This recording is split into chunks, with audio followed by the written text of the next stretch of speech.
Welcome back to part 2. I am now going on to the third layout of the 3 layouts that I make for this video. Obviously I'm not stopping here, but it's going to only be 3 for this video. This is a picture of my son, and you'll laugh. This is the day he had his immunizations in both arms, and he came out looking so dramatic with his sleeves rolled up, so I just had to snap this photo. If you look really closely, you can see the cotton wool and the band-aid over top of it. It's just such a funny photo to me. So anyways, on to the art process. I love this tag that says all the feels, because he had his little cousin with him on the day, and he kept saying, "Oh, I'm not going to be all right. Oh, will you do this for me? Will you do that for me?" And he's just so cheeky. I love this boy. So all the feels just felt like the right sentiment to put to this picture. And of course, he just looks so handsome there. So I put the I heart you. Just such a beautiful boy. He's just turned 14, grade 9, and just so beautiful. I love this tag here with the X heart, and I also don't like the hole in it, so I just cover it up with a heart just there.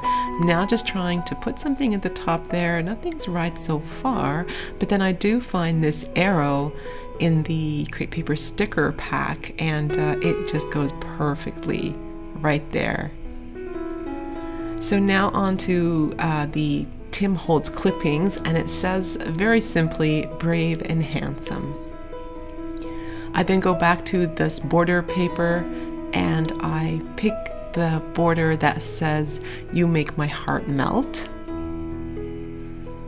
And as I did previously, I am inking the edges with vintage photo.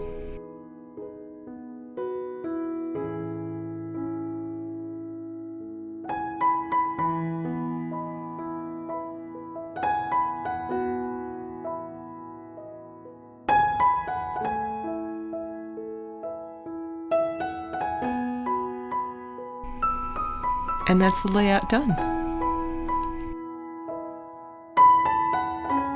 For the cover, I have gone ahead and done some scrounging around in my art room because I have this specific cover in mind. I thought that this is a handmade ladies' journal. If you think about girls in the olden days, how would they put together a journal? So I've got this really textured, beautiful, crinkly paper. I don't know if it'll be able to pick up the texture. I've got that. I've got my feather. I've got this. I think that this is key somehow. I love the horizontal. I'm a bit worried that this is cream and this is white, so we're gonna see how this goes. I have this. I bought this like 10 years ago. I never knew what to do with it. It's vellum. It's got special sayings, definition. I want to somehow incorporate that.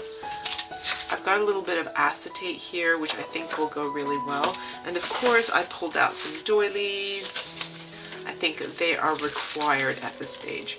So I want to try and make this chunky ladies' journal cover so that, it belonged to somebody who put all her favorite pictures of the people in her life in it, and then you've got pictures of my boys and my family and whatnot. So here we go. Let's see if I can pull this off. So I'm going to start off with this horizontal black and white striped paper. This is a little bit of a leftover from the Hello Sweetheart Carta Bella range that came in the February kit from Auntie Vera Scrap and Craft. Next I have this craft piece of paper that has typewriting on it and a little bit of flowers stamped. I love that. It was just an extra given to me from a package that I bought. I also have that acetate with the Live and Beautiful. I think it's gonna work really nicely for this project. And next we'll go the doily. But first I'm thinking I need to ink this journal. If it's gonna be somebody's old journal from last century, it's gonna have to look like it's been around for a while. So I use my vintage photo to create just a little bit of vintage. I'm now layering this up again, and I like what I see, so I'm going to put down the doily up more towards the top, and I'm just using PVA glue for the little bits I've then got this textured paper. I actually love this thing. This thing is pretty amazing. I don't know what it's called so that I can go and buy some more. It was just donated to me by a friend. I'm crinkling it up and then adding it underneath the vellum piece. Here comes the trim. I just want to see what this looks like. Yeah, that looks really good. I like what I see, and I'm feeling more and more confident. I've got this feather that I found in my backyard that my cat's been carrying around in her mouth, and I'm thinking it looks like something that a scrapper or a hoarder would like pick up and use in her collection. So let's go ahead and put that into this journal, and you're always going to laugh every time you see it because you're going to remember that my cat had that in her mouth. I'm using this PVA glue. It says good for all crafts, including fabric, and it actually works really well. I'm gonna put down this craft piece of paper now. Lovely, on an angle, of course. The crinkly, shiny paper that I don't know where I got it from or where my friend got it from. Just tearing it up so that it shows more of the craft paper underneath, and now the vellum piece. And I'm a bit wary because you know adhesives show under vellum, so I have to find out what I'm putting on. Definitely no hearts, no pink hearts at least. I did find this gold heart that I thought was going to match the trim. I also have this gold feather from Prima, and I'm not sure whether I'm going to use the gold feather or the black feather. And I think that the gold feather looks like there's way too much gold and it might actually look a bit gaudy. So I stick with the black and white feather in the end. I'm taking photos. Sometimes I find that when I take a photo and look at it through a lens, I get more perspective than when I'm just crafting and I don't know whether to go ahead and use what I'm using. This feather is just sliding all over the place, and the book is getting chunky and it's falling to the left. So I'm doing a little bit of struggling here, and I finally decide to stick down the vellum underneath where the heart's gonna go. And then I pull out Kaisercraft lace. Yes, it's the right place to be. We got this in, I think, the May kit, the tea cup kit, last year, and I never even used it. How dare I?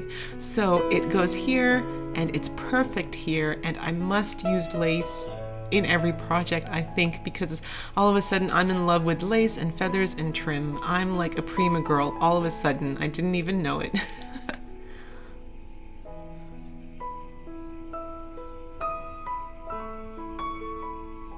It gets tucked underneath the heart, and that looks really good. I'm putting some double-sided tape underneath the feather to keep that intact, and more lace goes on the top because you know it needs it, and I can't leave white space alone.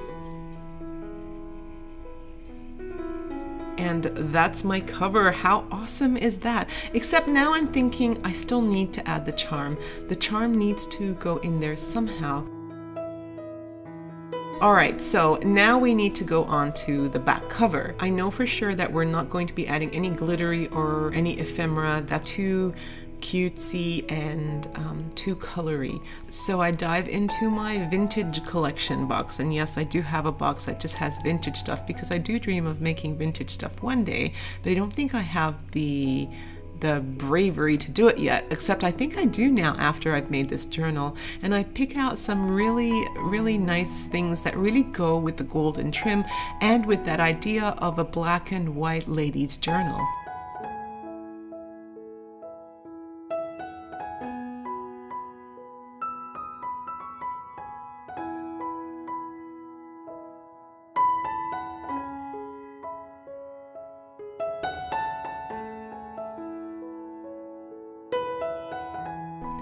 We're now back to the front, and I'm still thinking that I need to add some charms. This is the pink paisley, and I'm a bit worried that the colors are going to destroy my whole theme, but you know what? I think a little bit of color will make it pop.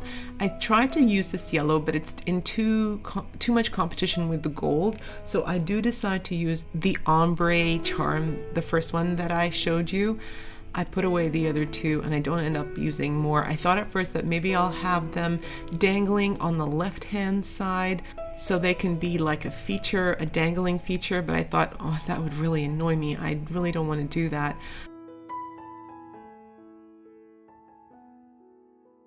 So I ditched that idea and I decided to just go with a little bit of a heart dangling from the top left, and it's stapled using my mini stapler. I love that it's an interactive dangly feature. I love that it has movement and it's something a little bit different. It's not attached by an eyelet and it's not really attached via the closure, which I never even added a closure to this diary, but I love how it works out here as an element in the corner, but it still has a little bit of movement and you can touch and flip it and do what you need to do. I do play around with the idea of putting a second one there at the bottom or then at the top, or I wasn't really sure, and then I was like, no, you know what, if I put more than one it's going to take away from that feature, so I do decide to stay with one, even though it kills me, because look how cute that looks. And I think that's my journal done. Thank you so much for watching, you guys. I really enjoyed making this. I hope that you like the concept behind this journal. Make it black and white pages, then grab your lace trim ribbon, find an old bird feather, and layer up some beautiful papers, all with different textures, and make your own ladies' journal.